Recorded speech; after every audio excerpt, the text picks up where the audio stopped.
ICT chapter 4 web ডিজাইনের পরিচিতি এবং HTML। এই চ্যাপ্টারটা এজন্য ইম্পর্টেন্ট যে চ্যাপ্টার থেকে পুরো কমপ্লিটলি 10 মার্কসের একটা কোশ্চেন হয় এবং তুমি যদি 50 মার্কসের একটা পরীক্ষা দাও তার মধ্যে যদি একটা চ্যাপ্টার, ছোট একটা চ্যাপ্টার, এবং এই চ্যাপ্টার মুখস্থ করার মতো কিছু নাই।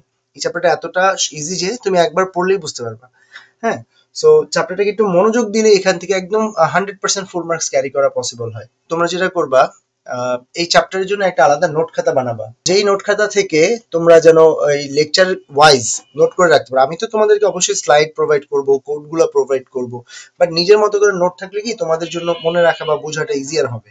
আমাদের আজকের যে টপিকসগুলো থাকবে সেটা হচ্ছে প্রথমে ফাইল এক্সটেনশন, তারপর থাকবে হচ্ছে ওয়েব ডিজাইনের ধারণা, ওয়েব পেজ এবং website, web portal, search engine, domain name এবং ওয়েব অ্যাড্রেস এবং আইপি অ্যাড্রেস। তো এই চ্যাপ্টার থেকে আমরা এই টপিকসগুলো হচ্ছে আজকে পড়বো এবং এর পরের ক্লাস থেকে আমরা সরাসরি কোডিং এর মধ্যে ইন করব। তো প্রথমে আসি আমরা, যেহেতু চ্যাপ্টারের নাম HTML, হোয়াট ইজ HTML?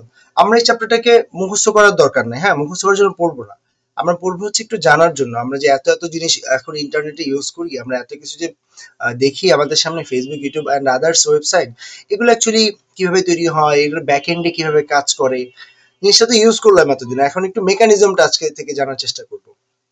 তো প্রথম বিষয় হচ্ছে HTML। তো এই HTML এর পূর্ণরূপ কি? H for hyper, T for text, M for markup, L for language. That means hypertext markup language. তো প্রশ্ন হতে পারে এবার, what is hypertext?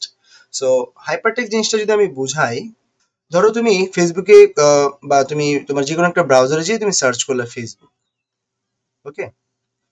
এই যে ফেসবুক লিখে সার্চ করলা, তো সেখানে দেখবা যে ফেসবুকের একটা ওয়েবসাইটের লিঙ্কটা আসবে, অথবা তুমি ইউটিউব লিখে সার্চ করলে একটা লিঙ্ক আসবে যেটা ব্লু কালারে লেখা থাকবে, আবার নিচে কিছু ডিসক্রিপশন থাকবে। অথবা তুমি যে কোনো কিছু একটা বুকস লিখে বা পেন লিখেও যদি সার্চ করো, দেখবে কিছু লেখা ব্লু কালার, কিছু লেখা ব্ল্যাক কালারে।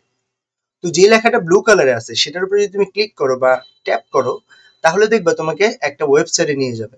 আর যদি তুমি ব্ল্যাক লেখাতে ট্যাপ করো, তাহলে কিন্তু তোমাকে কোথাও নিয়ে যাবে না, হয়তো তুমি ট্যাপ করে ধরে রাখলে সেই লেখাটা সিলেক্ট হবে। তাহলে এখানে যে ব্লু কালার যে লেখাটা থাকে, সেই ব্লু কালার লেখাটা একটা লিঙ্কে সে ক্যারি করে। সো আমি যদি তোমাকে এখানে দেখাই, পেন লিখলাম আমরা, ওকে? তো আমরা পেন ড্রাইভ লিখলাম। তো এই যে পেন ড্রাইভ লেখার পরে দেখো আমাদের কিছু লেখা আছে ব্লু কালারে আর কিছু লেখা আছে ব্ল্যাক কালারে। এই যে ব্লু কালার, এই লেখাতে যদি আমরা এখন ক্লিক করি, তাহলে কি হবে? একটা সাইটে নিয়ে যাবে, ওকে? একটা ওয়েবসাইট, এটা কি স্টারটেকের ওয়েবসাইট। আর যদি আমরা ব্ল্যাকে ক্লিক করি, সিলেক্ট করতে পারবো, বাট এটাতে ক্লিক করলে কোনো লিঙ্কে যাচ্ছে না। তাহলে এখানে দুই ধরনের আমরা টেক্সট দেখলাম, যে কিছু টেক্সট হচ্ছে একটা লিঙ্ক ক্যারি করে আর কিছু টেক্সট হচ্ছে জাস্ট নর্মাল টেক্সট হিসেবে কাজ করে। তাহলে যে সকল টেক্সট এই ধরনের লিঙ্কে ক্যারি করে বা যাদেরকে ক্লিক করলে একটা লিঙ্কে চলে যায়, সেই ধরনের টেক্সটগুলোকে বলা হয় হাইপার টেক্সট, ওকে? সো হাইপার টেক্সট কি? যে ধরনের টেক্সটগুলোর মধ্যে লিঙ্ক থাকে। মজার ব্যাপার হচ্ছে আমরা যে লিঙ্ক বলি না, এই জিনিসটাই হচ্ছে আইসিটির ভাষায় বলা হয় হাইপার লিঙ্ক, ওকে? যেমন তুমি বলো যে ওই ওয়েবসাইটের লিঙ্কটা দেওয়ার কথা, বা এখানে যাওয়ার একটা গুগল ম্যাপের একটা লিঙ্ক দেওয়ার কথা, বা হোয়াটসঅ্যাপের একটা লিঙ্ক দেওয়ার কথা। এই যে লিঙ্কের কথাটা বলি, এটাই আইসিটির ভাষায় আমরা বলি হাইপার লিঙ্ক। আর এই হাইপার লিঙ্কটা যদি কোনো টেক্সটের সাথে অ্যাড থাকে, যে টেক্সটগুলো ব্লু কালার হয়, তাদেরকে বলা হয় হাইপার টেক্সট। এটা একটা মার্কআপ ল্যাঙ্গুয়েজ, ল্যাঙ্গুয়েজ মার্কডাউনও হয়, মার্কআপও হয়। এটা একটা markup language. So markup language কি, এটা আসলে তোমাদের বইতে অত ডিটেলস নাই। সো আপাতত জেনে রাখো, এটা একটা নির্দিষ্ট এরিয়ার মধ্যে কাজ করে এবং এই জন্য এটাকে মার্কআপ ল্যাঙ্গুয়েজ আপাতত ধরা হচ্ছে। আচ্ছা, যেহেতু এটা একটা ল্যাঙ্গুয়েজ, তো এই ল্যাঙ্গুয়েজের একটা স্পেসিফিক কাজ আছে, তাই না? এই ল্যাঙ্গুয়েজের কি কাজ হবে সেটা হচ্ছে জানার বিষয়। এই ল্যাঙ্গুয়েজটা মেইনলি একটা ওয়েবসাইট তৈরি করে। ইউটিউব একটা ওয়েবসাইট, এই ধরনের অনেক ওয়েবসাইট আছে, ফেসবুকের মতো বা ইউটিউবের মতো, বা আমাদের আইসিটি চ্যালেঞ্জের যে ওয়েবসাইট, এই যে বিভিন্ন ক্যাটাগরির এক একটা ওয়েবসাইট আছে, এই ওয়েবসাইট গুলা সাধারণত এই HTML ল্যাঙ্গুয়েজ বা অন্যান্য সিমিলার ল্যাঙ্গুয়েজ দিয়ে কাজ করা হয়। ল্যাঙ্গুয়েজ অনেক ধরনের হয়, আমরা জাস্ট বোঝানোর স্বার্থে বলছি যে এই ধরনের যে ল্যাঙ্গুয়েজ দ্বারা কমান্ড দেওয়া হয় বা যে ল্যাঙ্গুয়েজ দিয়ে ওয়েবসাইট তৈরি করা হয়, এই ধরনের ল্যাঙ্গুয়েজ দিয়ে ওয়েবসাইট গুলোকে তৈরি করা হয়। এখন বিষয় হচ্ছে ওয়েবসাইট গুলা কিভাবে মানুষের ডেটা গুলাকে বা জিনিসগুলোকে তার কাছে রাখে, এই বিষয়গুলো আমাদের এই চ্যাপ্টারগুলোর একদম বেসিক পার্ট, এগুলো আমাদের ভালো করে আগে জানতে হবে। তো প্রথমে আমরা HTML টা বুঝলাম। HTML means hypertext markup language. এটা কি একটা ল্যাঙ্গুয়েজ, এই ল্যাঙ্গুয়েজের কাজ কি? ওয়েবসাইট তৈরি করা। এবং এই ল্যাঙ্গুয়েজে কি থাকে? বিভিন্ন এমন কিছু টেক্সটও থাকে যে টেক্সটগুলোর মধ্যে লিঙ্ক থাকে, তাই এদেরকে বলা হচ্ছে হাইপারটেক্সট, ওকে? আচ্ছা, আমরা একদম বেসিকে চলে যাচ্ছি। তো প্রথমে আমাদের পড়তে হবে file extension. So file extension জিনিসটা কি? একটা ফাইলের পরিচিতি হচ্ছে file extension. Say for example, যে তোমার কম্পিউটারের মধ্যে অডিও ফাইল আছে, ভিডিও ফাইল আছে, ইমেজ আছে, অথবা মোবাইলের মধ্যে আছে। তুমি যখন একটা ফাইলকে একটা ওপেন করো, যে কোনো একটা ফাইলকে যখন তুমি ওপেন করো, তখন কি হয় বলতো? সেই ফাইলটা তোমাকে একটা নির্দিষ্ট জায়গার মধ্যে ওপেন করে দেয়। যেমন ধরো তুমি যদি একটা ভিডিও মুভি অথবা ভিডিও কিছু ওপেন করো, তাহলে সেটা কোথায় ওপেন হবে? ভিডিও ফাইলগুলা। ধরো একটা ভিডিও প্লেয়ার, লাইক ধরো ভিএলসি মিডিয়া প্লেয়ার অথবা পড প্লেয়ার, লাইক কাইন্ড অফ। তুমি দেখবে অডিও প্লে করো মোবাইলের মধ্যে, তুমি দেখবে একটা মিউজিক প্লেয়ারের মধ্যে সেটা ওপেন হচ্ছে। ওকে, আবার যদি তুমি একটা ইমেজ ওপেন করো, তাহলে দেখবা যে সেটা একটা গ্যালারিতে বা একটা ফটো ভিউয়ার বা ইমেজ ভিউয়ারের মধ্যে ওপেন হচ্ছে। তাহলে কম্পিউটার কিভাবে বুঝে যে কোথায় কোনটা ওপেন করতে হবে? তাহলে সে অবশ্যই ফাইলগুলো দেখে চিনে।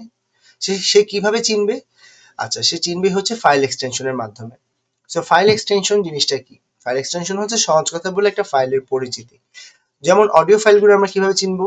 এই যে এমপি3, একটা ফাইলের শেষে ডট এমপি3 থাকে। ভিডিও ফাইল কিভাবে চিনবো? ডট এমপি4 যদি থাকে, dot three GP, dot MKV, dot AVI, dot WMV, dot FLV, এগুলো হচ্ছে এক একটা ভিডিও ফাইল বোঝায়।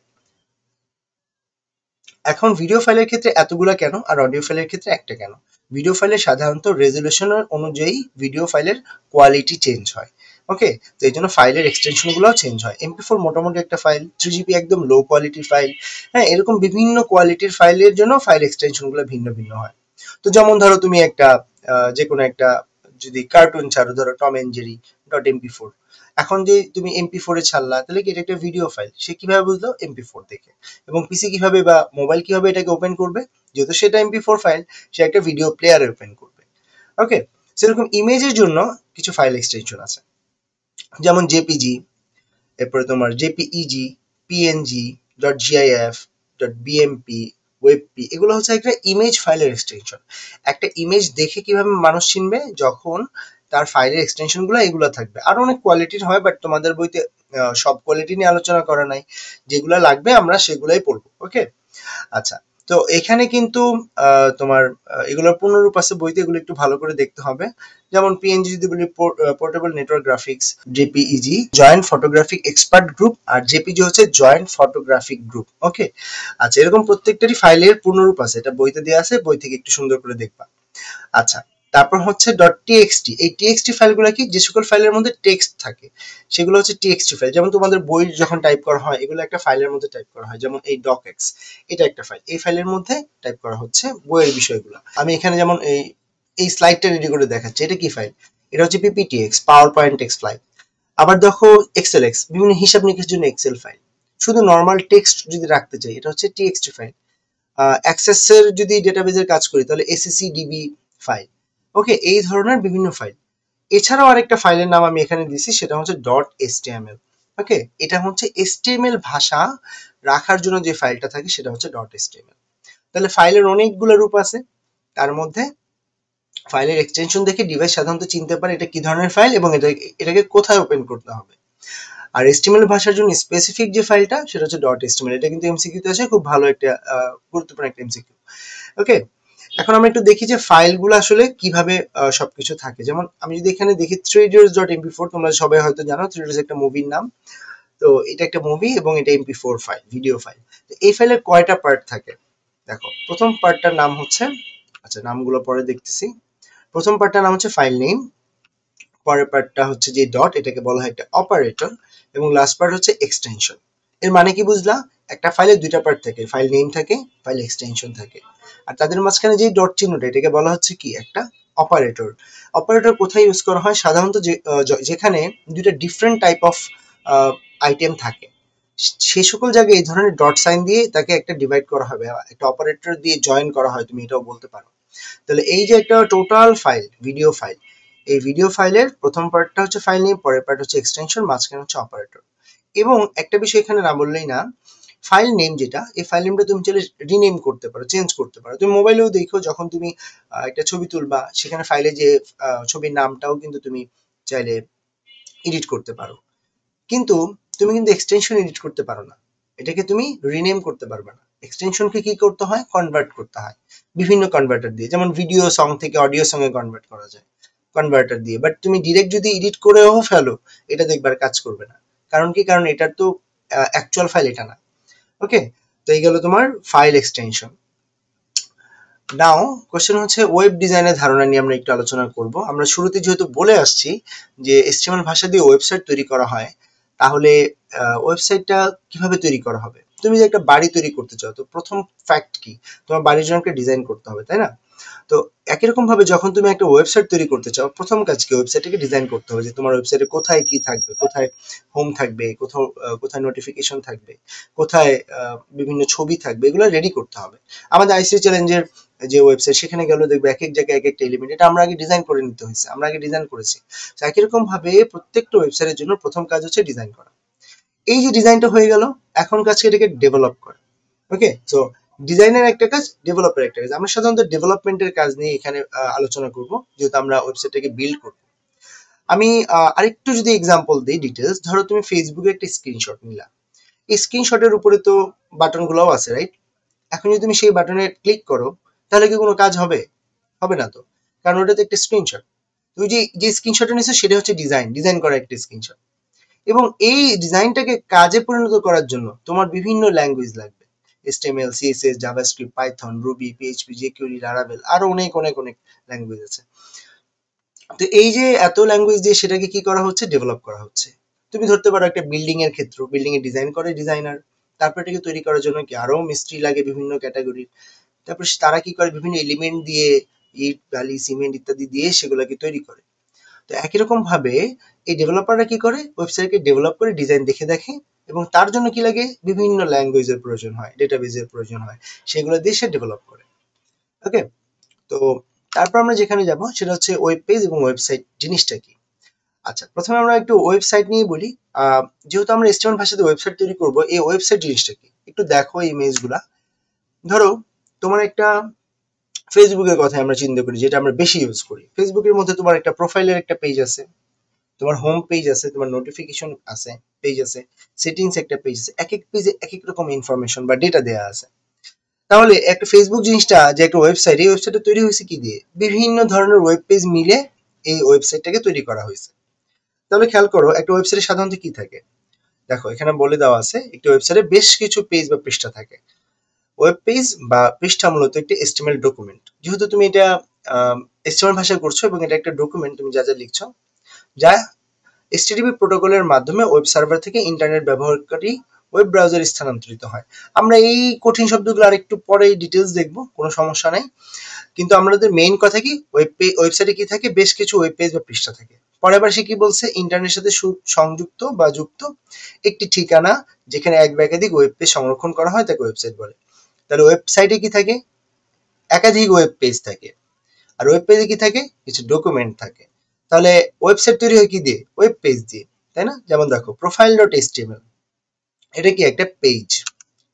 আবার দেখো home.html, এটাও কি একটা পেজ। দেন settings.html, এটাও কি একটা পেজ। যেমন তুমি যদি এটা ফেসবুকও চিন্তা করো, ফেসবুকে প্রোফাইল আছে, হোম আছে, সেটিংস আছে, আরো অনেক পেজ আছে, আমরা জাস্ট তিনটেই নিলাম। এই সব কিছু মিলে কি হয়? দেখো একটা ওয়েবসাইট তৈরি হয়। তো আমরা এখানে তিনটা পেজ ধরছি, এরকম আরো মাল্টিপল আরো অনেক পেজ থাকতে পারে। তাহলে ওয়েবসাইট হচ্ছে যেখানে একাধিক ওয়েব পেজ থাকবে, ওয়েব পেজ হচ্ছে যেখানে অনেক ধরনের ডকুমেন্ট থাকবে, এবং তারা সবাই কোথায় থাকবে? একটা ইন্টারনেটে সংযুক্ত থাকবে। ওকে, আচ্ছা, তো দেন আমরা আসবো ওয়েবসাইটের প্রকারভেদ। ওয়েবসাইট কত প্রকারের হয়? ওয়েবসাইট সাধারণত দুই প্রকারের হয়। ওকে, একটাকে আমরা বলি স্ট্যাটিক ওয়েবসাইট, অথবা আমরা বলতে পারি অপরিবর্তনশীল ওয়েবসাইট, আরেকটাকে বলা হয় ডাইনামিক অথবা পরিবর্তনশীল ওয়েবসাইট। এই দুইটা ক্যাটাগরির ওয়েবসাইট সাধারণত হয়। ওকে, সো দেখি এবার তাদের মধ্যে আমি পার্থক্যটা তোমাদেরকে বলে দিচ্ছি। পার্থক্য বললেই তোমরা এখান থেকে এটার বৈশিষ্ট্য পাবা, সুবিধা পাবা, অসুবিধা পাবা, সংজ্ঞা বুঝবা, সবকিছু এখান থেকে বুঝে যাবা। ওকে, তো দুইটা পার্থক্য আমরা একটু এক্সাম্পল আগে নিয়ে নিই, কোনটার জন্য আমরা কোন এক্সাম্পল মনে রাখবো। ধরো তুমি যে কোনো একজন মানুষের বায়োগ্রাফি গেলা, ধরো তুমি ফেসবুকের মার্ক জুকারবার্গ বলতে পারো, অথবা এলন মাস্ক বলতে পারো, হ্যাঁ, যে কোনো একজন, বা ডক্টর মোহাম্মদ ইউনূস বলতে পারো, যে কারো একটা বায়োগ্রাফি বলতে পারো। আমরা লাইক ধরলাম এলন মাস্কেরটাই ধরলাম। আরেকটা ধরো ডাইনামিক ওয়েবসাইটের জন্য ফেসবুকটাকে ধরো, ফেসবুক। এখন খেয়াল করো স্ট্যাটিক এবং ডাইনামিক ওয়েবসাইট এই দুইটা জিনিসটা কি। আমরা কি বলছি যে স্ট্যাটিক ওয়েবসাইট শুরুতেই বলছি এটা দেখো যে এটা অপরিবর্তনশীল, আর ডাইনামিক কি পরিবর্তনশীল। এখন একটা মানুষের বায়োগ্রাফি বা তার সম্পর্কে যখন একটা ওয়েবসাইটে থাকে সেখানে অনেক কিছু বেশিরভাগ মানে চেঞ্জ হয় না বলতে গেলেই হয়, প্রথমবারই তৈরি করা হয় জাস্ট একটা পেজ। যেমন তার নাম চেঞ্জ হয় না, বাবার নাম, মার নাম, বয়স, কোথায় কি করছে না করছে, হ্যাঁ। তো এগুলো সাধারণত চেঞ্জ তো হওয়ার সুযোগ নেই, তো এগুলো একটা ফিক্সড একটা ওয়েবসাইটে থাকে, অপরিবর্তনশীল একটা ওয়েবসাইট। এই ধরনের ওয়েবসাইটকে আমরা বলি স্ট্যাটিক ওয়েবসাইট। আবার ডাইনামিক ওয়েবসাইটকে আমরা কি বলছি, যে ওয়েবসাইটগুলো পরিবর্তন হয়, যেমন ফেসবুক সবসময় পরিবর্তন হয়। নাও কম্প্যারিজমে আসি, বুঝতে ইজি হবে। আচ্ছা, ওয়েবসাইটের থিম এবং ওয়েব পেজের কন্টেন্ট নির্দিষ্ট থাকে, বোঝা গেছে? থিম বলতে তার ডিজাইন ইত্যাদি এগুলো নির্দিষ্ট, এবং ওয়েব পেজের কন্টেন্টও নির্দিষ্ট। কন্টেন্ট বলতে কি বুঝি, আচ্ছা নতুন একটা টপিক আসছে আমাদের এখন, কন্টেন্ট। আচ্ছা, আমরা বলি না ফেসবুকে content creator. So content creator নতুন একটা জিনিসকে তৈরি করা, হ্যাঁ, এটা audio content, video content, text content, যে কোনো কন্টেন্ট হতে পারে। তাহলে কন্টেন্ট তৈরি করবে, এই কন্টেন্ট গুলো কোথায় থাকবে, ওয়েব পেজে থাকবে, এবং এটা কি নির্দিষ্ট। টেক্সট হলে টেক্সট নির্দিষ্ট, ছবি হলে ছবি নির্দিষ্ট, এটা চেঞ্জ করা যাবে না। আর যেগুলো ডাইনামিক, সেখানে ওয়েবসাইটের ডিজাইন এবং কন্টেন্ট রান টাইমে পরিবর্তন হয়। তাহলে নতুন একটা শব্দ পাচ্ছি কি, রান টাইম। রান টাইমটা বাদ দিলে কি দাঁড়ায়, ওয়েবসাইটের ডিজাইন এবং কন্টেন্ট পরিবর্তিত হয়। ওকে। আচ্ছা, রান টাইম বলতে কি বুঝলো, মানে ধরো তুমি এখনই ফেসবুক চালাচ্ছ, তোমার ফ্রেন্ড এই মুহূর্তে কোনো একটা প্রোফাইল পিকচার আপলোড করছে, আর এটার সাথে সাথেই তোমার কাছে আবার নোটিফিকেশন চলে আসছে, তাহলে কি এটা সাথে সাথে চেঞ্জ হইলো, এটাকে বলা রান টাইম। ওকে, তাহলে স্ট্যাটিক ওয়েবসাইটের মধ্যে কন্টেন্ট নির্দিষ্ট, ডাইনামিক ওয়েবসাইটের মধ্যে কন্টেন্ট পরিবর্তনশীল। আচ্ছা, কয়েকটি মাত্র মার্কআপ থাকায় দ্রুত লোড হয়। আচ্ছা, মার্কআপ থাকে বলতে এখানে বোঝানো হচ্ছে ডিজাইনের ক্ষেত্রে কিছু ফিক্সড ডিজাইন থাকে এবং নির্দিষ্ট লেআউটের মধ্যে থাকে। ওকে, এবং যেহেতু মার্কআপ ল্যাঙ্গুয়েজ দিয়ে শুধু তৈরি করা হয়, আর কোনো ল্যাঙ্গুয়েজ থাকে না, তাই এটা খুব দ্রুত লোড হয়। মানে অপরিবর্তনশীল হইলেই সুবিধা এটা। আমি জানি যে সবসময় একই রকম ডেটা থাকবে, লোডটা দ্রুত হবে। লোড বলতে কি বোঝায়, তুমি যখন কোনো একটা কিছু সার্চ করো, সেটা আসতে তোমার ফোনে একটু সময় নেয়, এটাকে বলা হয় লোডিং টাইম। তো এটা যেহেতু ফিক্সড একটা ওয়েবসাইট, পরিবর্তন হয় না, তাহলে এটা দ্রুত লোড হয়। আর যেটা ডাইনামিক ওয়েবসাইট, সেটা লোড হতে একটু দেরি হয়, সময় লাগে। এখন তুমি বলতে পারো কই স্যার, ফেসবুক তো ফাস্টই। হ্যাঁ ভাই, ফেসবুক ফাস্ট, কিন্তু আগে ফাস্ট ছিল না। আর আম, এখন তুমি যা ফাস্ট দেখো ফেসবুক, তুমি যদি স্ট্যাটিক ওয়েবসাইট চালাও সেগুলো দেখবে এর থেকে বেশি ফাস্ট, মানে আরো দ্রুত আসবে, কারণ এগুলো কন্টেন্ট তো ফিক্সড। ওকে, দেন কখনো ডেটাবেজে কানেক্টিভিটি ব্যবহার করা যায় না। আচ্ছা, নতুন শব্দ পাইছি এবার, ডেটাবেজ। সো আসি, ডেটাবেজ জিনিসটা কি। ডেটাবেজ হচ্ছে যেখানে অনেকগুলো ডেটা থাকে, সেটাকে বলা হয় ডেটাবেজ। যেমন তোমাদের ফোনে আছে না, তোমাদের নাম, নাম্বার, ফোনে সেভ করে রাখো ফোন বুক, এটা একটা ডেটাবেজ। আবার ধরো এনআইডি কার্ড করতে গেছো, সেখানে তোমার নাম, বা তুমি কি করছো তোমরা, ওই যে বার্থ সার্টিফিকেট, সেখানে তোমার নাম, বাবার নাম, মার নাম, জন্মসাল ইত্যাদি ইত্যাদি ছিল। এগুলো কি একটা ডেটা। এই তোমার ডেটাগুলা, তোমার একটা data, তোমার ফ্রেন্ডের, এরকম তোমার এলাকার বা ফ্রেন্ড সার্কেল সবার ডেটা আছে সরকারের কাছে। তাহলে সকল ডেটা যখন একসাথে থাকে, সেটাকে বলা হয় ডেটাবেজ। ওকে, সো আমরা ডেটাবেজ ম্যানেজমেন্ট সিস্টেম নিয়ে চ্যাপ্টার 6 ইন ডিটেলস পড়বো। সো আমরা এখান থেকে জাস্ট ডেটাবেজটা বুঝে নিচ্ছি। কখনো ডেটাবেজে কানেক্টিভিটি ব্যবহার করে না। আচ্ছা, তাহলে ডেটাবেজ কানেক্টিভিটি মানে ডেটাবেজ থাকে না তুমি বললেও হবে, হ্যাঁ, সংক্ষেপে আমি বোঝানোর চেষ্টা করি। যে ওয়েবসাইটটা ফিক্সড, সেই ওয়েবসাইটের মধ্যে কোনো ব্যবহারকারী নাই, যারা আছে তারা সব ভিজিটর, মানে পরিদর্শনকারী। তুমি যদি কারো ওয়েবসাইটে যাও, যেমন এলন মাস্কের ওয়েবসাইটে গেলা, সেখানে যে শুধুমাত্র তার বায়োগ্রাফিটাই দেখলা, তুমি তো এটা ব্যবহারকারী না, ইউজার না। কিন্তু তুমি কিন্তু জিমেইল এর ইউজার, তুমি কিন্তু ফেসবুকের ইউজার, তুমি ব্যবহারকারী।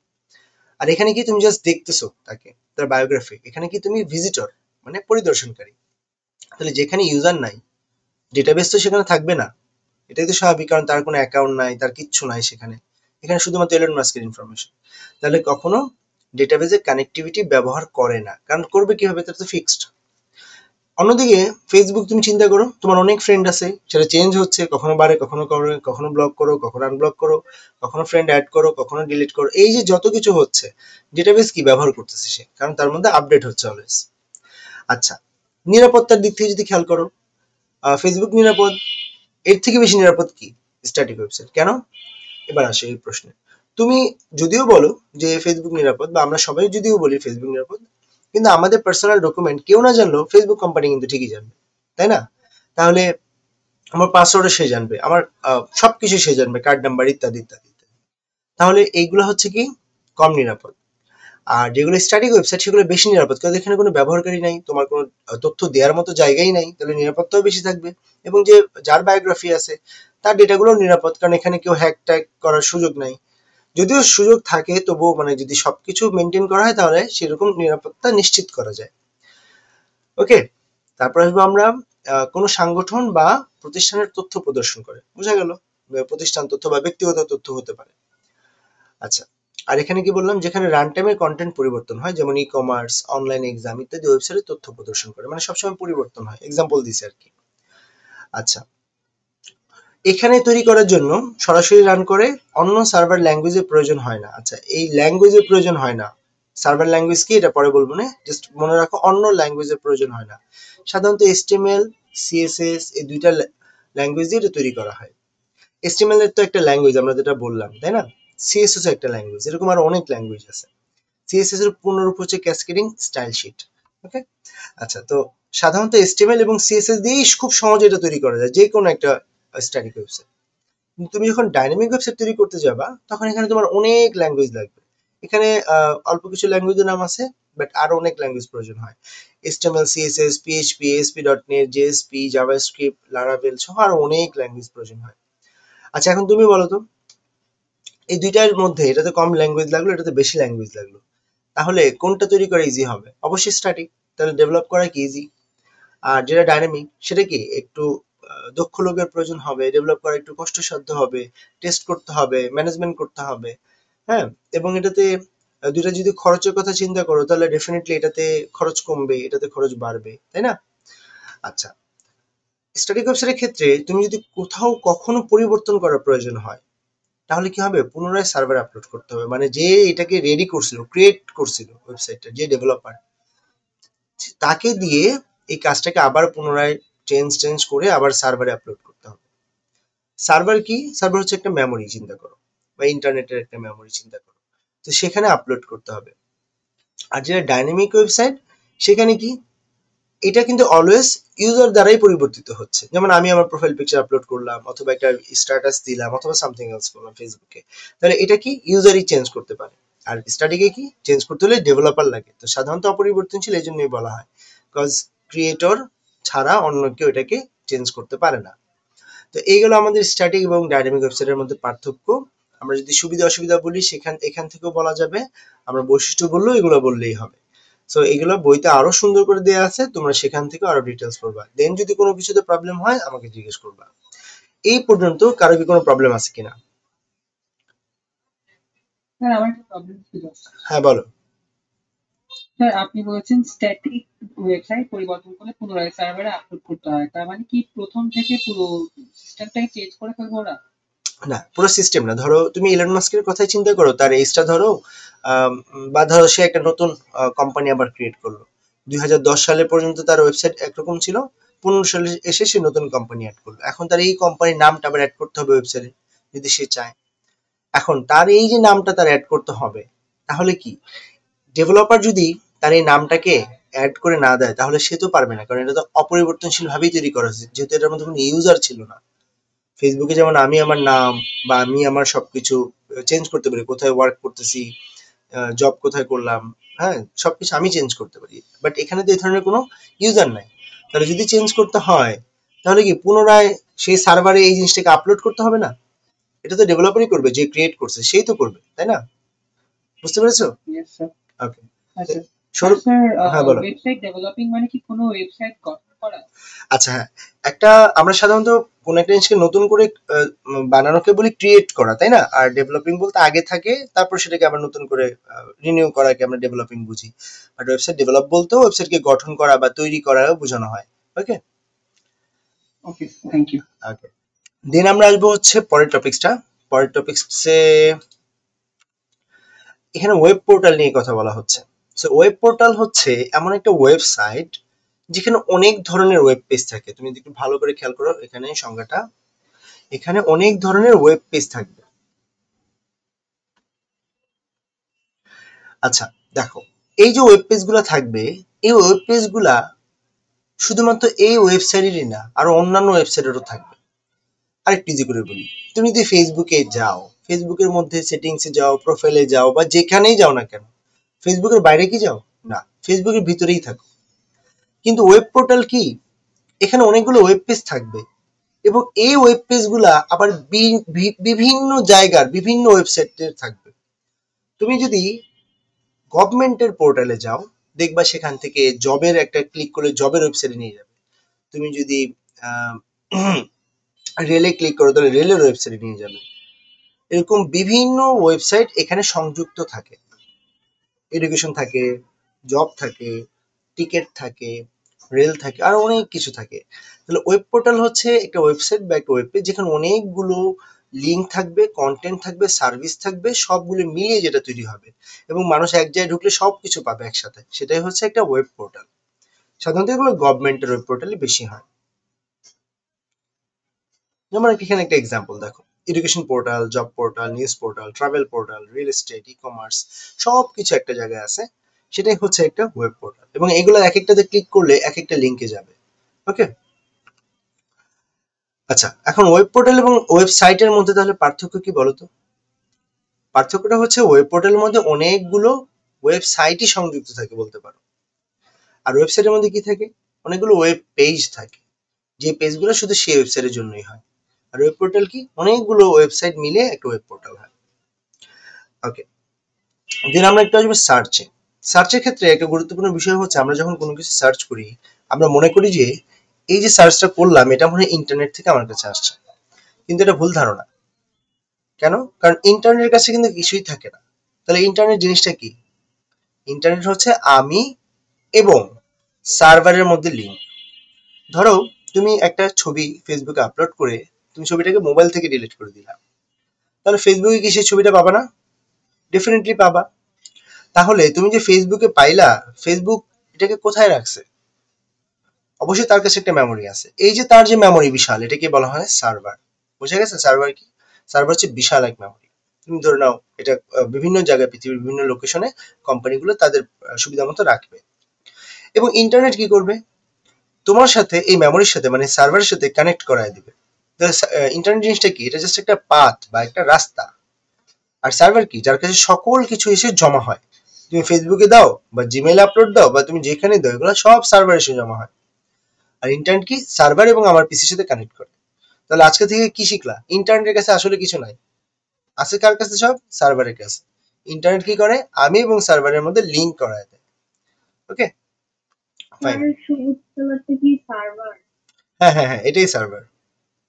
বুঝতে পেরেছো? ওকে, আরেকবার বুঝিয়ে দিব। ধরো তুমি ফেসবুকে একটা ছবি আপলোড করলা, ছবিটা কোথায় গেল? আপলোড দিয়ে করলা, আপলোড করার পর সে কোথায় যাবে? তুমি যদি ফোনে একটা ছবি তোলো, এটা তোমার ফোনের মেমোরিতে এসে জমা হয়। তাহলে তুমি যখন ফেসবুকে আপলোড করো, তাহলে এটা কোথায় জমা হয়? তাহলে এমন একটা মেমোরিতে জমা হয়, তাই না? সেই মেমোরিটা কোথায় আছে? তুমি যদি ফেসবুকে আপলোড করছো তাহলে ফেসবুকের সার্ভারের কাছে আছে, ফেসবুকের মেমোরির কাছে আছে। ফেসবুকের যে মেমোরি বা গুগলের বা ইউটিউবের, এই যে সবাই যে একটা জায়গায় নিয়ে রাখতেছে, এই যে মেমোরিটা বড় বিশাল মেমোরি, এটাকে বলা হচ্ছে একটা সার্ভার। ওকে, এবং আমি যখন কোনো কিছু সার্চ করি, সে কি করে? ইন্টারনেটের মাধ্যমে সার্ভারের কাছে যায়, যে সেই জিনিসটাকে খুঁজে এনে আমাকে দেখায়। এই যে দেওয়া আছে দেখো, রিকোয়েস্ট। আমি যখন লিখলাম ধরো পেন, তাহলে সে রিকোয়েস্ট করলো ইন্টারনেটের মাধ্যমে। কার কাছে? যার কাছে সবকিছু আছে, সার্ভারের কাছে বা মেমোরির কাছে। সে কি করলো? আমার রিকোয়েস্ট অনুযায়ী একটা রেসপন্স পাঠায়। আমি যদি পেন লিখে সার্চ করি, আমাকে কি বুকস দেখায়? দেখায় না তো। আমাকে কি লাইট ফ্যান দেখায়? দেখায় না তো। আমি যখন পেন লিখে সার্চ করি, সে আমাকে পেনই দেখায়। এর মানে কি? আমার রিকোয়েস্ট অনুযায়ী আমাকে সে রেসপন্স করে। ওকে, এবং এটা এই যে রাস্তাটা দেখতেছো, এটা ব্লু আর এটা হচ্ছে গ্রিন, এই রাস্তাটা হচ্ছে ইন্টারনেট বা ওয়ার্ল্ড ওয়াইড ওয়েব। আর সব ডেটা থাকে কার কাছে? সার্ভারের কাছে। এভাবেই সাধারণত সার্চ হয়। দেন সার্চ করার জন্য আমাদের কি কি প্রয়োজন হয়? কিছু সার্চ ইঞ্জিন প্রয়োজন হয়। গুগল কি? গুগল হচ্ছে একটা সার্চ ইঞ্জিন। ইয়াহু কি? ইয়াহু একটা সার্চ ইঞ্জিন। বাংলাদেশি যে সার্চ ইঞ্জিন, এটার নাম হচ্ছে পিপিলিকা।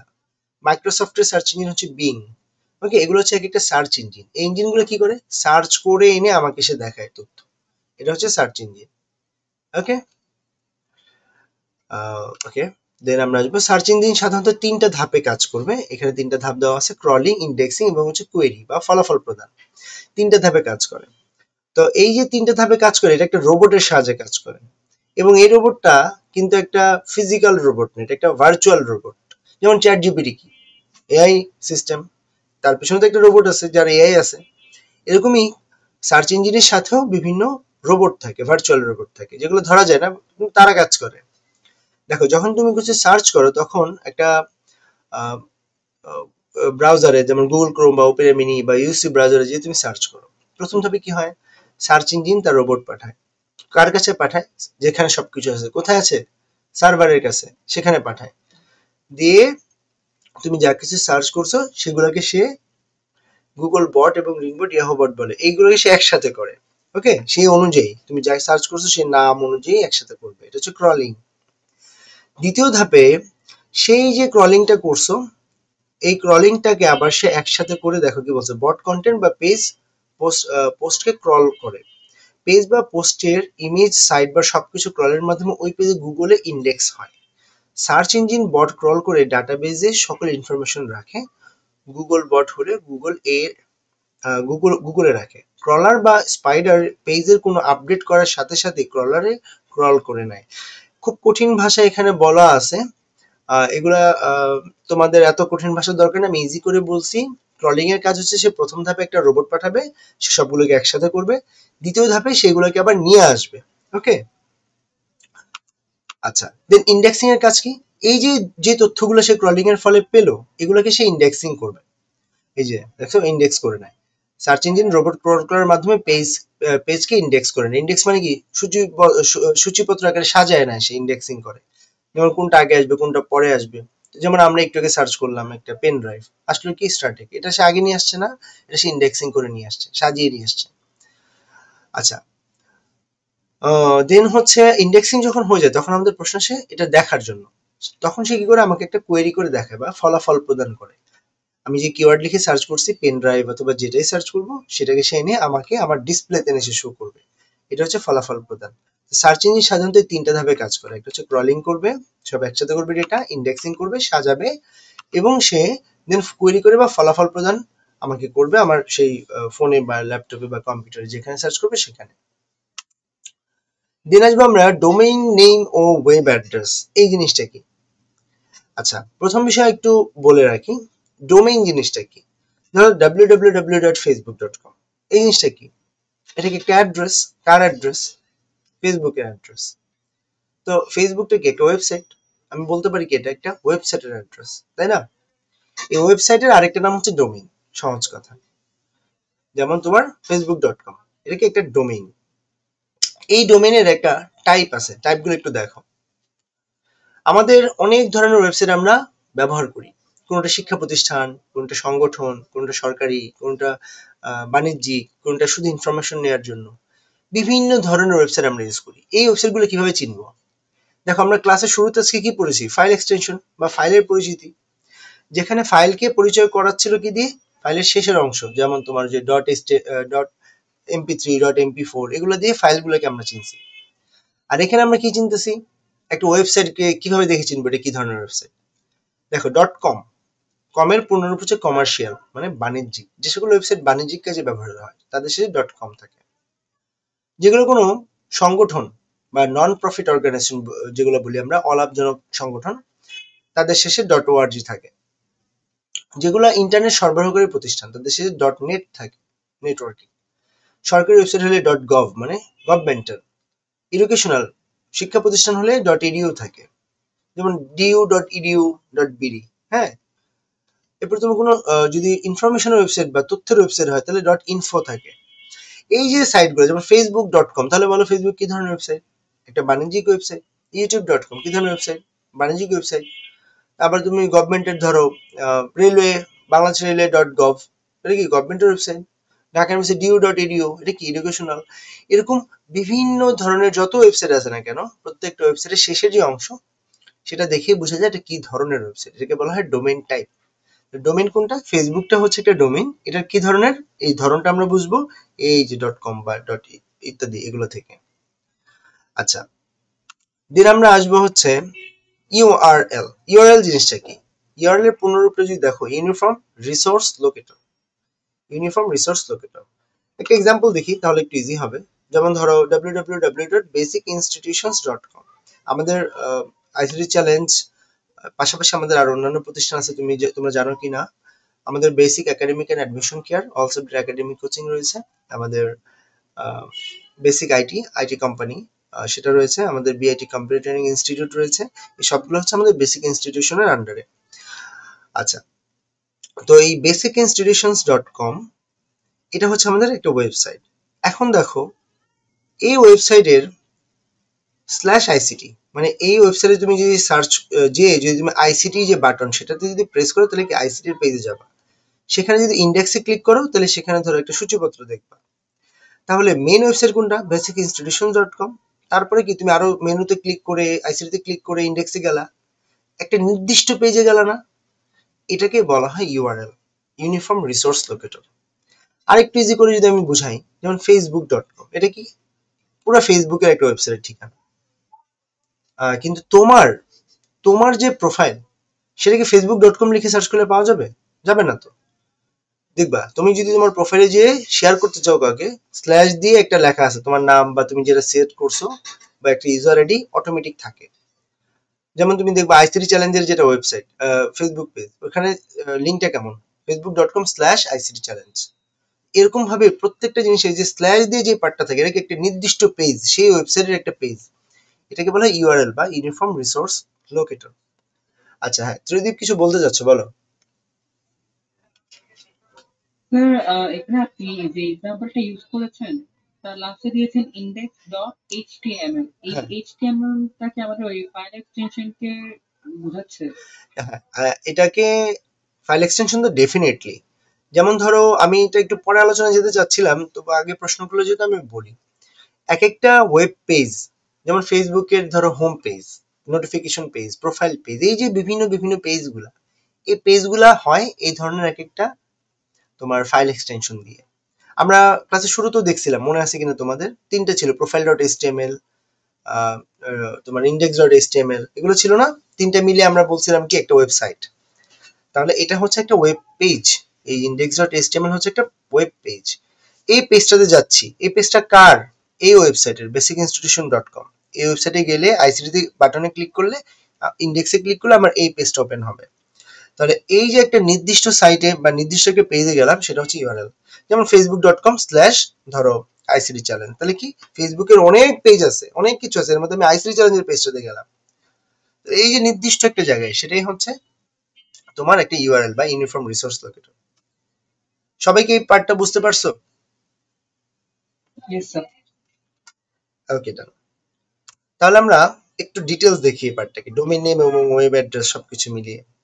দেখো এসটিটিপি, এটার পুনরূপ হচ্ছে হাইপার টেক্সট ট্রান্সফার প্রোটোকল। আমরা এগুলো নিয়ে আরো ডিটেলস নেক্সট ক্লাসে আমরা আলোচনা করব, পরবর্তী ক্লাসগুলোতে আমার এগুলো লাগবে। বাট পুনরূপগুলা বই থেকে ভালো করে দেখে নেবে, এগুলো এমসিকিউ তো আসে, রিটেনও আসে। হাইপার টেক্সট ট্রান্সফার প্রোটোকল, এটার পূর্ণরূপের ব্যাখ্যাও আমি বুঝাবো আস্তে ধীরে। দেন www, এটার পূর্ণরূপ তো তোমরা জানো, ওয়ার্ল্ড ওয়াইড ওয়েব। এরপর আমাদের একটা পার্ট আছে কি বেসিক ইনস্টিটিউশনস, এটা একটা পার্ট, .com একটা পার্ট, এই পুরোটা একটা পার্ট, এইচএসসি একটা পার্ট, index.html একটা পার্ট। এই চারটা পার্টের কোনটার নাম কি খেয়াল করো। এসটিডিপি এটা কি একটা প্রোটোকল। প্রোটোকল বলতে সহজে যদি বলো, একটা অ্যাড্রেস, আমরা যদি কোথাও ঠিকানা লিখি, ধরো তুমি কোথাও একটা পার্সেল পাঠাবা, হ্যাঁ ধরো 19/2 লালবাগ, তাহলে এটার আগে কি লেখো? ঠিকানা। হ্যাঁ, বা অ্যাড্রেস লেখো, ADDRE, তাই না? এই যে অ্যাড্রেস কথাটা লিখলা, এটাই হচ্ছে এখানে লেখা হয় কি প্রোটোকল, এসটিডিপি। দেন আমরা কি www পাচ্ছি, এটার নাম হচ্ছে থার্ড লেভেল অর সাবডোমেইন। আচ্ছা, থার্ড লেভেল ডোমেইন আর সাবডোমেইন কি, এটা নিয়ে আমি পরে আসতেছি। এই যে মাঝখানে, এটাকে বলা হয় সেকেন্ড লেভেল ডোমেইন, এটাকে বলা হয় টপ লেভেল ডোমেইন বা ডোমেইন টাইপ। এই তিনটা জিনিসকে আগে, এবার লেভেলটা কেন আসলো সেটা বুঝো। যখন আমরা কোনো কিছু ইন্টারনেটে যে সার্চ করি facebook.com, তখন এটা তো তার খুঁজে আনতে হবে। কে খুঁজে আনবে? যে বললাম না একটু আগে, রোবট খুঁজে আনবে। রোবট প্রথমে কোন জিনিসটা ধরে সার্চ করবে? তোমার সকল ওয়েবসাইট কোথায় থাকে? আমরা বললাম কোথায় থাকে, সার্ভারে থাকে, তাই না? আচ্ছা আমি একটু লিখি, পাশাপাশি লিখলে ইজি হবে। সকল ওয়েবসাইট কোথায় থাকে? সার্ভারে থাকে। তাহলে খেয়াল করো, facebook.com ও সার্ভারে আছে, বাংলাদেশ রেলওয়ে.gov সার্ভারে আছে, আবার du.edu.bd এটাও সার্ভারে আছে, সবাই সার্ভারেই আছে। এরকম তো কোটি কোটি ওয়েবসাইট আছে। তো যখন আমি basicinstitutions.com লিখে সার্চ করলাম, তখন রোবট কি করে, আগে সে যেহেতু সে ডট কমটা দেখে ফেলছে, সে কি করে ডট কমের যে ওয়েবসাইট এগুলোকে সে আগে আলাদা করে ফেলে। মানে সবার আগে সে সার্চ করবে হচ্ছে প্রথম এইটা দেখে যে কোনগুলা ডট কম আছে ওয়েবসাইটে, সে ফিল্টার করে নেয় আর কি। তো এটাকে বলে টপ লেভেল ডোমেইন। তারপর সে কি এই নামটা সে ম্যাচ করে basicinstitutions.com। এরপর সে এটা দেখে কোন ওয়েবসাইটের সাথে এই নামটা আছে, তখন সেটা সে সার্চ করে সেকেন্ড লেভেল ডোমেইন। আর সবার শেষে সে www বা এর আগে অন্য কিছু থাকলে সেটা সে খুঁজে বের করে, এটা হচ্ছে থার্ড লেভেল ডোমেইন। এই হচ্ছে তিনটা লেভেল। এটাকে সাবডোমেইন বলা হয়, এটাকেও সাবডোমেইন সেকেন্ড লেভেল ডোমেইন বলা হয়, আর এটাকে টপ লেভেল, মানে সবার শুরুতে যদি এটা সার্চ করা হয় ডোমেইন টাইপ, এটাকে বলে টপ লেভেল। তিনটা পার্ট গেল আমাদের পুরো এই যে পার্টটা, এটাই তো একটা ওয়েবসাইট অ্যাড্রেস, facebook.com বা basicinstitutions.com, এটা পুরোটা একটা ওয়েবসাইটের ঠিকানা। পুরোটার তিনটা লেভেলের পার্ট বললাম।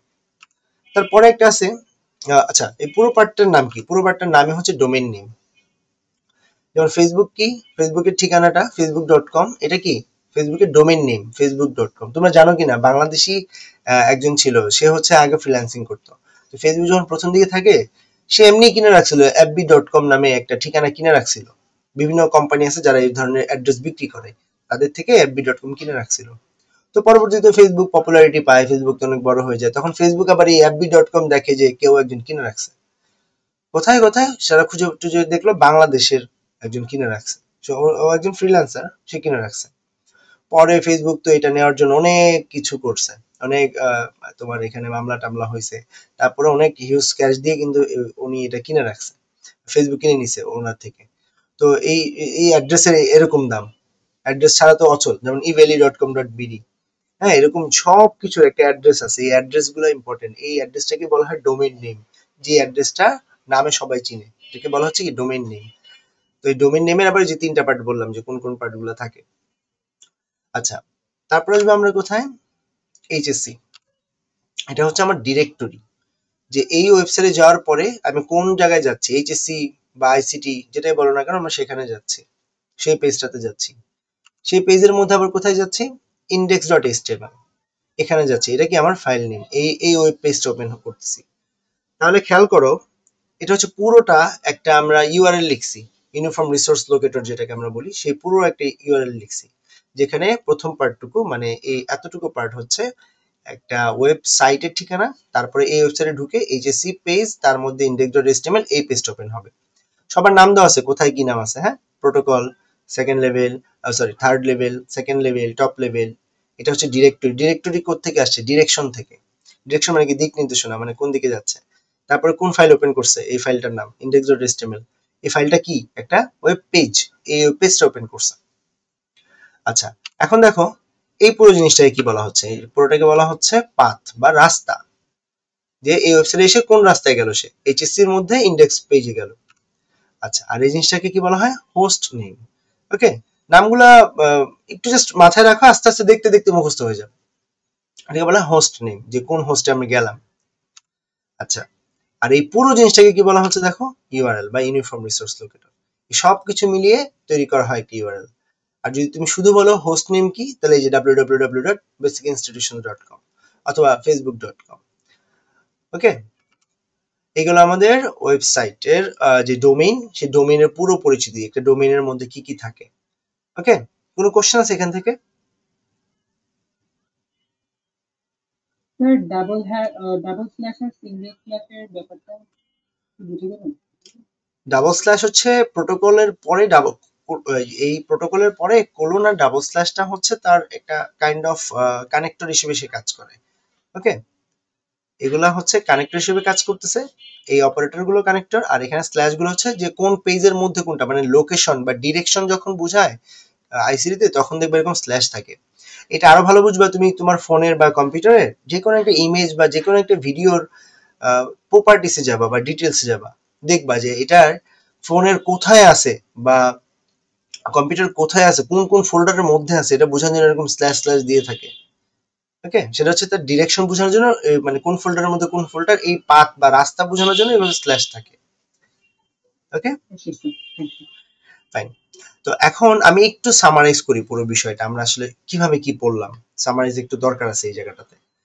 তো খেয়াল করো সামারাইজটা কি, আমরা একটা ওয়েবসাইট তৈরি করতে চাই। ওয়েবসাইট, তো ওয়েবসাইটটা কিভাবে তৈরি করব?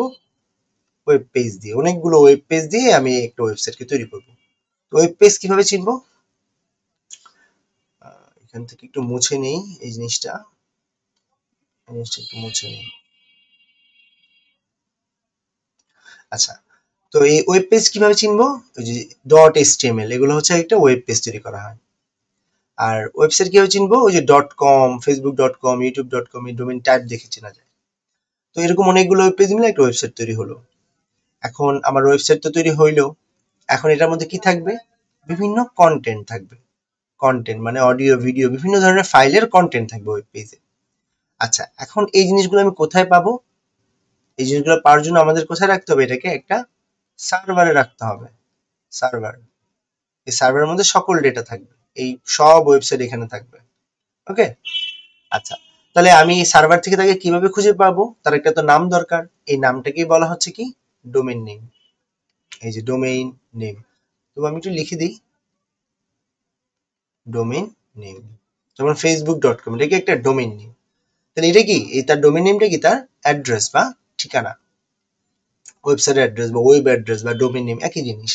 ওকে, তার ঠিকানা, তার ঠিকানায় যেয়ে আমি তাকে খুঁজে পাবো। এখন তার মধ্যে এই সেই ঠিকানায় যেয়ে যদি আমি নির্দিষ্ট কোনো একটা পেজ খুঁজতে চাই, তাহলে কি এভাবে স্ল্যাশ স্ল্যাশ দিয়ে যেতে হবে। যে নির্দিষ্ট পেজটা পাবো সেটাকে বলা হবে কি? ইউআরএল। যে নির্দিষ্ট পেজে যাবো সেটা হচ্ছে ইউআরএল বা ইউনিফর্ম রিসোর্স লোকেটর। তো এই হচ্ছে আমাদের যাবতীয় কথা, তখন যা বললাম তার সবকিছু। এখন এখানে একটা বিষয় আছে, সেটা হচ্ছে আইপি অ্যাড্রেস। এই টপিকটা আমাদের লাস্ট টপিক আজকে।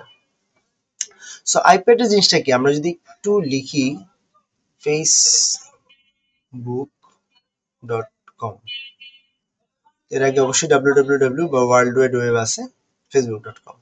এই যে একটা ওয়েবসাইটের, এটা কি? ফেসবুকের ঠিকানা বা ওয়েব অ্যাড্রেস বা ওয়েবসাইট অ্যাড্রেস, অথবা তুমি এটাকে বলতে পারো ডোমেইন। এই যে একটা ডোমেইন পাইলাম আমরা, এই ডোমেইনটা কি? একটা বাণিজ্যিক, কিভাবে বুঝছি? কমার্শিয়াল। ফেসবুক কি তার নাম? facebook.com। আচ্ছা, এখন এই ওয়েবসাইটটা আমরা তো facebook.com লিখে চিনি আমাদের ল্যাঙ্গুয়েজ, কিন্তু কম্পিউটার তো এভাবে বুঝবে না, বুঝবে? কম্পিউটার তো মানুষের ভাষা বুঝে না, সে বুঝে কি? Only binary. এটা তো আমরা জানি, চ্যাপ্টার 3 তে বারবার বলছে একটা কথা, যে কম্পিউটার অনলি বাইনারি বোঝে। তাহলে সে এইটার জন্য তার কাছে কি আছে দেখো, এরকম একটা জিনিস আছে।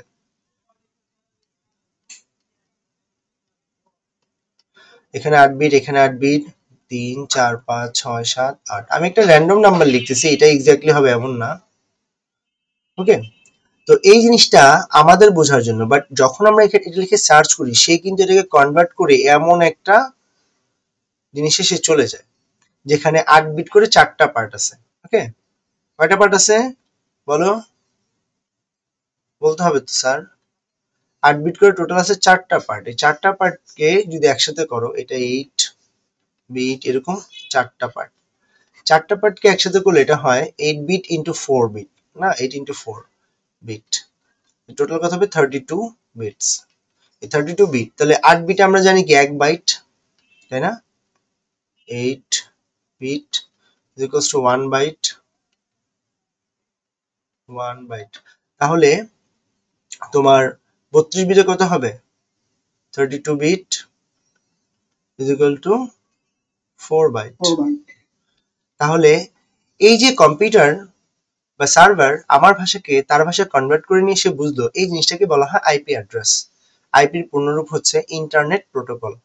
I for internet, P for protocol. এই প্রোটোকলটাও অ্যাড্রেসই মিন করে। সো ইন্টারনেট প্রোটোকল অ্যাড্রেস বা আইপি অ্যাড্রেস, তোমরা দেখবা প্রত্যেকটা জিনিসের আইপি অ্যাড্রেস থাকে। তোমার মোবাইলের আইপি অ্যাড্রেস আছে, তোমার ইন্টারনেট কানেকশনের আইপি অ্যাড্রেস আছে, তোমার কম্পিউটারের আইপি অ্যাড্রেস, সবার একটা করে আইপি অ্যাড্রেস থাকে, একটা করে ম্যাক অ্যাড্রেস থাকে। এই যে আইপি অ্যাড্রেস দ্বারা কি করা হয়? তাকে ইন্ডিভিজুয়াল মানে এককভাবে চেনা যায়। তোমাকে যেমন এনআইডি দিয়ে চেনা যায়, একটা ডিভাইসকে আইপি অ্যাড্রেস দিয়ে চেনা যায় যে এটা কোন ডিভাইস। ওকে, তার পরিচয়টা আইপি অ্যাড্রেস দিয়ে বের করা যায়। এটা আরো নেটওয়ার্কিং এর, সিসিএন এর বা সিসকোর আরো অনেক ডিটেলস কোর্স আছে এগুলো নিয়ে। আমরা অত ডিটেলসে গেলে আসলে তোমাদের লাভ হবে না, যতটুকু লাগবে ততটুকুই বলছি। এটাও অনেক কিছু বলছি এখানে। সো আইপি অ্যাড্রেস হচ্ছে ইন্টারনেট প্রোটোকল অ্যাড্রেস, যে অ্যাড্রেসের মধ্যে যে অ্যাড্রেসটা কেমন থাকে? 8 বিট করে টোটাল 4টা পোর্শন থাকে, যেটা আমরা বলতে পারি যে 32 বিট অথবা 4 বাইটের যে বাইনারি সংখ্যা, তাকে আইপি অ্যাড্রেস বলে। মানে সহজ কথায় প্রতিটি ওয়েবসাইট অ্যাড্রেসের জন্য বা প্রতিটি ডোমেইনের জন্য যে 4 বাইট অথবা 32 বিটের বাইনারি ডিজিট পাওয়া যায় তাকে আইপি অ্যাড্রেস বলে। ওকে, এবং এটা শুধুমাত্র কম্পিউটার ব্যবহার করে। আবার আমরা কিন্তু আসলে দেখবা যে যখন ওয়াইফাই রাউটার ইউজ করি তখন আমরা এরকম একটা অ্যাড্রেস লিখি 192.168.0.1। ওকে, যারা জানো তারা তো জানোই, যারা না জানলেও সমস্যা নেই এটা। তো এগুলোকে আবার ধরো কনভার্ট করে আমরা আবার এইভাবে মানে বাইনারি থেকে ডেসিমালে কনভার্ট করে এইভাবে মনে রাখি। আবার তুমি যদি চাও এইভাবে মনে না রেখে এটাকেও মনে রাখতে পারো, কিন্তু আসলে এত তো সম্ভব না। তো এই জন্য হচ্ছে আমরা সাধারণত এই জিনিস এভাবেই মনে রাখি। তো যাই হোক, এই গেল আমাদের আইপি অ্যাড্রেসের বিষয়। এটা কি সবাই বুঝতে পারছো? আইপি অ্যাড্রেস আর ডোমেইন নেমের মধ্যে পার্থক্য কি? দুটো তো পরিচিতিকে ডিফাইন করতে, তাই না? হ্যাঁ, কোনো পার্থক্য হচ্ছে একটা আমাদের জন্য, একটা সার্ভারের জন্য। আমরা তো বাইনারি মনে রাখতে পারবো না, আর কম্পিউটার হচ্ছে আমাদের ভাষা বুঝবে না। Okay sir. ওকে, তাহলে এই গেল আমাদের আইপি অ্যাড্রেসের বিষয়। সো আমাদের টোটাল ক্লাসটাকে আমি যদি শুরু থেকে একটু দেখার চেষ্টা করি, আমরা আজকে কি কি পড়লাম। আমাদের এখান থেকে আমরা রিভিউ করব। হ্যাঁ, প্রথমে HTML এর পূর্ণরূপ আমরা দেখছি, তারপর আমরা বিভিন্ন ফাইল এক্সটেনশন দেখলাম। ফাইল এক্সটেনশন হচ্ছে একটা ফাইলের পরিচয় দেয়। দেন হচ্ছে একটা ফাইল দেখে আমরা অপারেটর দেখলাম, file name file extension part দেখলাম। ওয়েবসাইট তৈরির জন্য কি লাগবে, একটা ডিজাইন করতে হবে, তারপর এটাকে ডেভেলপ করতে হবে, সেটা বললাম। এরপরে ওয়েব পেজ এবং ওয়েবসাইট কি সেটাও বললাম। একটা ওয়েব পেজের মধ্যে বিভিন্ন কন্টেন্ট থাকে, আর একাধিক ওয়েব পেজ মিলে একটা ওয়েবসাইট হয়। তারপর ওয়েবসাইটের প্রকারভেদ আমরা পড়লাম, দুই প্রকার, স্ট্যাটিক এবং ডাইনামিক। তাদের মধ্যে পার্থক্য বললাম। পার্থক্য পরে আমাদের কাছে ভালো লাগলো কোনটা, ডাইনামিক। তবে নিরাপত্তার দিক থেকে স্ট্যাটিক বেটার। ওয়েব পোর্টাল পড়লাম, যেখানে অনেকগুলো ওয়েবসাইট থাকবে, সেটা হচ্ছে একটা ওয়েব পোর্টাল। আর ওয়েবসাইট কি, যেখানে অনেকগুলো ওয়েব পেজ থাকবে। ওকে, অনেকগুলো ওয়েব পেজ মিলে একটা ওয়েবসাইট হয়, আবার অনেকগুলো ওয়েবসাইট মিলে একটা ওয়েব পোর্টাল হয়। আচ্ছা, সার্চ কিভাবে করি, একটা রিকোয়েস্ট হয় আর রেসপন্সের মাধ্যমে আমরা সার্চ করি। যখন সার্চ করি সেটা সার্ভারে যায়, সার্ভার থেকে আমাকে অ্যান্সার দেয় বা রেসপন্স করে। এবং এখানে সার্ভার কি, একটা মেমোরি যেখানে সকল তথ্য থাকে। আর ইন্টারনেট কি, আমার এবং সার্ভারের মধ্যে কানেকশন করায়। সার্চ ইঞ্জিন পড়লাম, বিভিন্ন গুগল, ইয়াহু, পিপিলিকা, বিং, এগুলো হচ্ছে সার্চ ইঞ্জিন, যে ইঞ্জিনের সাহায্যে আমাকে সার্চ করে দেখায়। ইঞ্জিনটা আবার কোথায় থাকে, ইঞ্জিন তো কোথাও থাকতে হবে, এটা থাকে কোথায়, বিভিন্ন ব্রাউজারে, যেমন Google Chrome, Opera Mini, UC browser, এগুলো বিভিন্ন ব্রাউজার, এই ব্রাউজারের মধ্যে যে থাকে। আচ্ছা, তো যখন আমরা সেখানে সার্চ করি, এটা 3টা ধাপে কাজ করে। ফার্স্টে ক্রলিং করে সবগুলো ডেটা একসাথে করে, ইন্ডেক্সিং করে, সাজায়, কোয়েরি করে, মানে ফলাফল দেয়। ক্রলিং কিভাবে করে, একটা রোবট পাঠায় সার্ভারের কাছে। কে পাঠায়, সার্চ ইঞ্জিন পাঠায়, মানে গুগল যদি সার্চ করে তাহলে গুগল পাঠায়। তুমি যা লিখো তার জন্য একটা রোবট পাঠাইছে কার কাছে, মেমোরির কাছে বা সার্ভারের কাছে। সার্ভার সে কি করছে, সকল তার সাথে মিলে এমন সবকিছু সে একসাথে করছে। তারপরে কি করছে, ইন্ডেক্সিং করছে বা সাজাইলো। এবং ফাইনালি কি করবে, সে আমাকে ডিসপ্লে করবে বা দেখাবে, পরিবে, ফলাফল করবে। 3টা ধাপে সার্চ ইঞ্জিন কাজ করে। তারপরে হলো কি, ডোমেইন নেম এবং web address. So domain name কি, একটা ওয়েবসাইটে যেতে হলে অবশ্যই তার ঠিকানা লাগবে, এই ঠিকানাটাকে বলা হচ্ছে ডোমেইন নেম, এবং এই ঠিকানাটা কি ধরনের এটাকে বলা হয় ডোমেইন টাইপ, যেমন .com, .gov ইত্যাদি। এবং একটা ঠিকানা যদি একটা নির্দিষ্ট জায়গায় যেতে চাই বা অদ্বিতীয় জায়গায় যেতে চাই, সেটাকে বলা হচ্ছে কি, ইউআরএল বা ইউনিফর্ম রিসোর্স লোকেটর। যেমন ফেসবুকের পরে একটা নির্দিষ্ট ওয়েব পেজের ঠিকানা স্ল্যাশ দিয়ে যেটা লিখি। ওকে, তারপর আমরা বললাম যে এখান থেকে top level domain, second level domain, এবং যেটা ফার্স্ট বা থার্ড লেভেল ডোমেইন।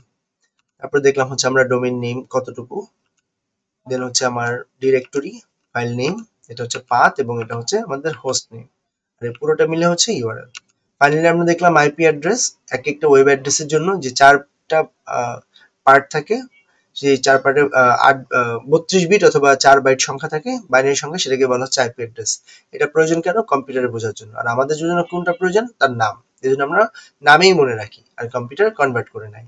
ওকে, এইগুলো বিষয়। তবে আরেকটা বিষয় একটু বলি, সেটা হচ্ছে অনেক সময় দেখবা কিছু কিছু ওয়েবসাইটের ক্ষেত্রে এরকম থাকে www.du.edu.bd, এবং ঢাকা ইউনিভার্সিটির ওয়েবসাইটের অ্যাড্রেসই এমন, যে du.edu.bd, ডিউ মানে ঢাকা ইউনিভার্সিটি, ইডু মানে এডুকেশনাল অর্গানাইজেশন, আর শেষে আবার কি বিডি আছে। বিডি কি, তার কান্ট্রি কোড। এবং আমাদের ওয়েবসাইটে যদি বলি, আমাদের www.basicit, যেটা আমাদের, সেটাও .com.bd। ওকে, তাহলে এই যে .bd টা পার্টটা কি, এটা হচ্ছে কান্ট্রি কোড। যদি সেই গভর্নমেন্টের থেকে কেউ ডোমেইন পারচেজ করে, এটা হচ্ছে তার সেই কান্ট্রি কোড পড়ে। যেমন বাংলাদেশের জন্য বিডি, ওকে। এরকম তুমি যদি কানাডার জন্য দেখো যে সিএ, অস্ট্রেলিয়ার জন্য দেখলে দেখবে ইউ, ইউএস এর জন্য, ইউকে এর জন্য দেখলে ইউকে দেখবে, ইউএস এর জন্য ইউএস দেখবা। হ্যাঁ, তো এই ডট কম এর পরে আবার যে পার্টটা থাকতেছে এটা হচ্ছে সেই কান্ট্রি কোড বা কান্ট্রি ডোমেইন বলা হয় এটাকে, সেই কান্ট্রি থেকে এটাকে কেনা হয়। ওকে, এইগুলো আমাদের টোটাল আইপি অ্যাড্রেসের বিষয়।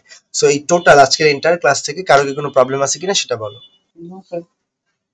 পূজা, No, sir. মাইশা বলছে, No, sir. ওকে। সৌরভ লিখে দাও, সুবাত, No, sir. মিরাজ। নাম ধরে ধরে বলতে হবে, তোমার তো বলা বলা উচিত মাইক্রোফোন অন করে, অথবা লিখে দেওয়া তো উচিত, তাই না স্যার? আমার তো বুঝতে হবে যে তুমি বুঝতে পারছো। ওকে, মোটামুটি সবাই বলছে। তো এখন বিষয় হচ্ছে আগামী ক্লাসে আমরা কি শিখবো। এই পর্যন্ত আমাদের জাস্ট থিওরি পার্ট আমরা জাস্ট একটু দেখে নিলাম, আমাদের আরো একটু থিওরি বাকি আছে, যে ওয়েবসাইটের তোমার ওই যে স্ট্রাকচার নিয়ে কিছু বিষয় বাকি আছে, এগুলো আমরা আবার এইচটিএমএল এর লাস্টে পড়বো। এত থিওরি একসাথে পড়লে ভালো লাগবে না, তো যেভাবে পড়লে ভালো লাগবে ততটুকু ওইভাবে পড়াচ্ছি। তো এইগুলো আমাদের আজকে বেসিক ক্লাস। আমরা নেক্সট ক্লাসে যাব হচ্ছে একটা নিজের একটা ওয়েবসাইট তৈরি করার চেষ্টা করব, যদি হাতে সময় থাকে। সময় থাকবে, একটা ওয়েবসাইট আমরা মোটামুটি একটা বেসিক একটা ওয়েবসাইট তৈরি করার চেষ্টা করব হাতে কলমে, এবং দেখবা খুবই ইন্টারেস্টিং, কিচ্ছু নয় মুখস্থ করা, জাস্ট দেখবার করবা, এটাই হচ্ছে সেদিনের কাজ হবে ইনশাল্লাহ। তো আগামী ক্লাস হবে হচ্ছে নেক্সট টুইসডেতে। সো অবশ্যই টুইসডেতে সবাই ক্লাসে থাকবা। দেখাবো ইনশাল্লাহ নেক্সট ক্লাসে। আজকের জন্য এই পর্যন্তই, আল্লাহ হাফেজ।